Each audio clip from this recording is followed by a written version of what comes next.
Boa noite a todos. Hoje eu gostaria de dar uma continuidade da aula passada, né?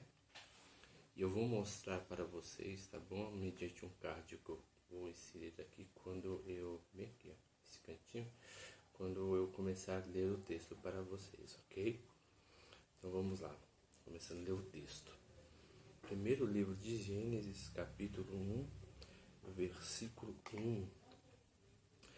Bereshit bara Elohim et hashamayim ve'et haaretz ve'haaretz hayetach tohu vavuhu ve'roshel al pnei teron ve'ruach Elohim merahefet al pnei hamayim.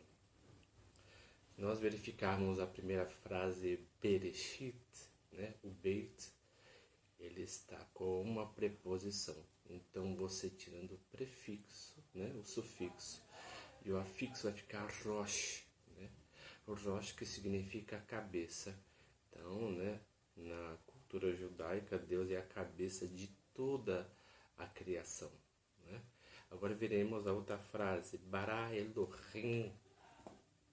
Bará vem do verbo criar, né? E verificamos, por exemplo, que a palavra criar, ela pode remeter a dois significados. Criar a partir de uma matéria-prima ou criar do nada, né? Os rabinos, mediante o período do pós-exílio, eles adotaram eles fizeram com a palavra bará se denotasse algo que fosse criado particularmente do nada. Mas na cultura semita, né? Já existia uma espécie de matéria-prima para que as coisas fossem criadas.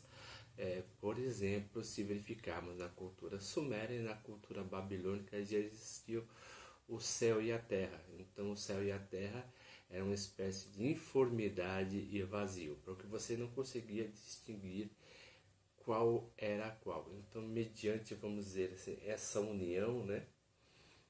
Que era uma espécie de cópula, na verdade, né, que os semitas acreditavam, porque havia a divindade do céu e a divindade da terra. Então você não conseguia distinguir entre um e outro, né? Então vem uma outra divindade que separa o céu da terra. Por exemplo, na cultura suméria existia o deus An, né, e a deusa Ereshkigal, e na babilônica é o deus An e a deusa Ki, né? Então verificamos, por exemplo, que a palavra An significa céu, né? Ou divindade. Depois que mais tarde vai ter a conotação de Dindir, né? Na cultura tanto babilônica quanto suméria. Então os céus e a terra era uma coisa só, né? Então a palavra bará, né, para os semitas significava separar. Porque quando você separa o céu da terra, você dá forma. Por exemplo, verificamos tanto na cultura suméria quanto na cultura babilônica, Enlil, ele separa An de Ereshkigal. Então ele separa o céu da terra e ele começa a dar forma. Por quê? Cada coisa vai tomando o seu lugar por causa desse vento. Visto que na cultura suméria, An era deus do vento, né? E deus da tempestade. Marduk também. E na cultura cananeia, Baal também é o deus do vento e da tempestade. Então, nesse conceito para os semitas, né, quando se cria a partir já de uma matéria existente. Isso verificamos do livro de Gersênios Gramar, né?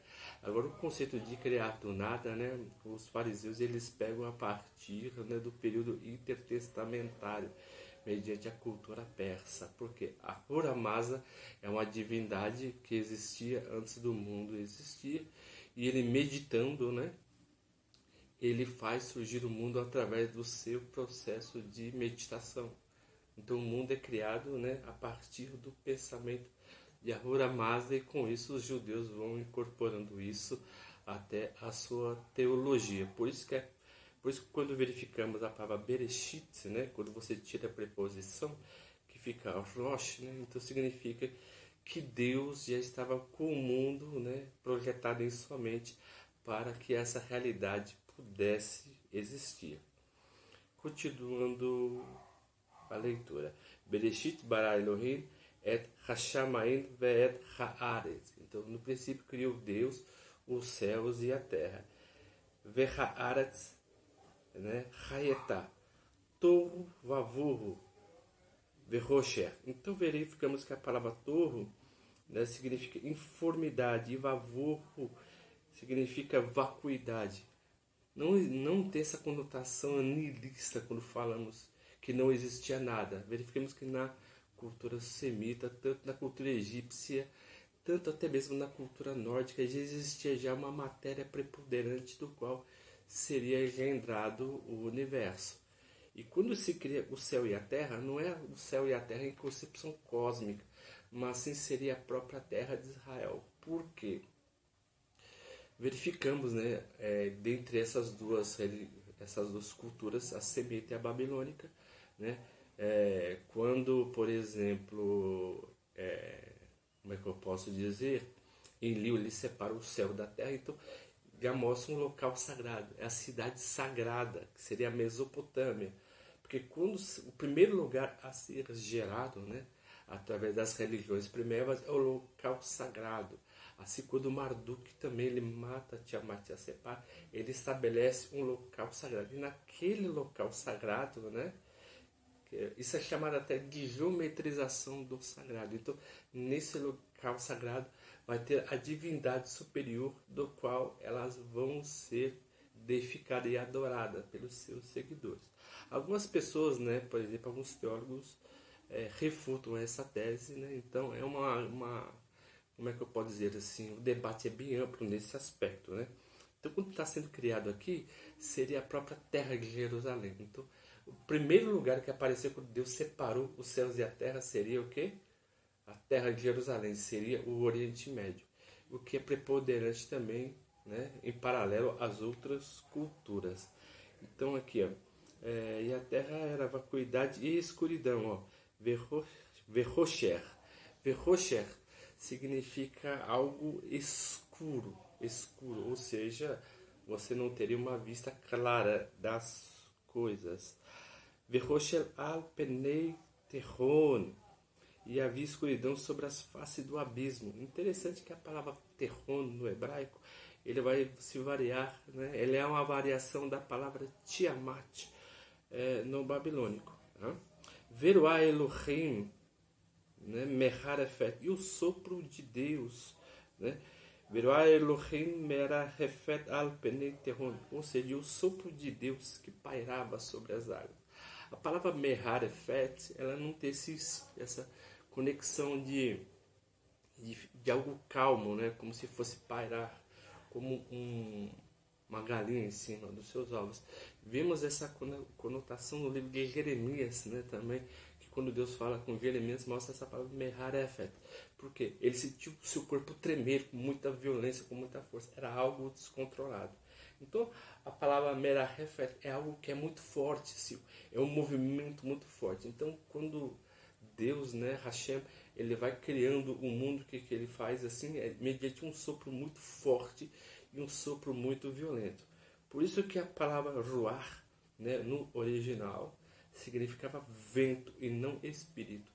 A palavra espírito se torna uma conotação totalmente posterior, né? Mas a pessoa tem um jeito de interpretar do jeito que quiser. O que eu estou dando aqui é somente uma análise histórico, tá? Histórico-crítica mesmo do texto, ok? Então vamos lá. Aqui, ó. Vamos lá? Ó. Verhaeretz, né? Hayetá, Tohu, Vavurru, Verroshel, Al Penei, Terron, Veruá, Elohim, Merarefet, Al Penei, Terron. Ok? Então vamos lá novamente aqui. Vaiomer Elohim, Yeri-Or. Vamos parar somente aqui, porque a frase que eu coloquei aqui para vocês vai apenas até Hamaim, né?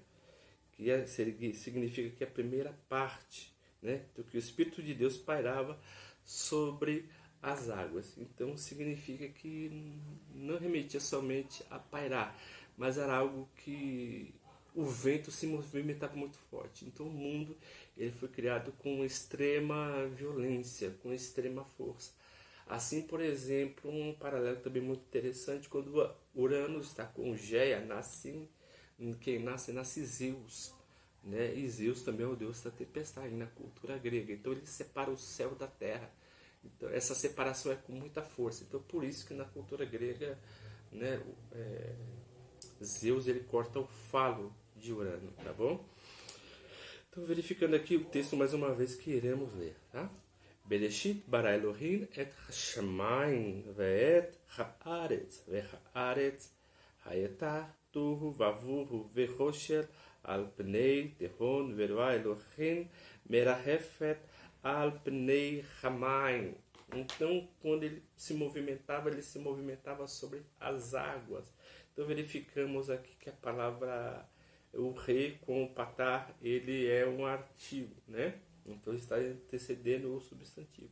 Então, o próprio Deus movimentou as águas com força com o seu sopro, né? Então, com o seu sopro que ele criou o mundo, o que ele faz, né? O escritor do livro de Bereshit, ele pega todos os elementos, né, que estavam mediante as culturas que o circunvizinhavam. Ele fez uma reinterpretação do livro, né, de Gênesis, falando que Deus criou, né, o mundo a partir dos elementos da natureza. Enquanto que para os fenícios e os cananeus acreditavam em Elins, né? Elins eram forças da natureza, né? Ou seja, por exemplo, como é que eu posso dizer? Assim, como os Elins sendo forças da natureza, os Elins eram o Sol, era o planeta, né? Era a Terra, né? Então, para os hebreus veio o termo Elohim, que significa o quê? Que é o Deus que está acima das forças da natureza. Então, que quanto para que os fenícios, Elim significa Deus ou deuses, para o hebreu a palavra Elohim se tornou Deus, né? Ou seja, um Deus extremamente superior aos outros deuses, que pegam esses elementos que eu descrevi aqui no livro de Gênesis e ele cria toda a natureza, ele reforma toda a natureza. Então, a partir da próxima aula, eu vou dar continuidade, tá, à explicação do capítulo 1 de Gênesis inteiro, mediante esses versículos que eu irei passar. Muito obrigado, viu, pela atenção de todos e até a próxima aula.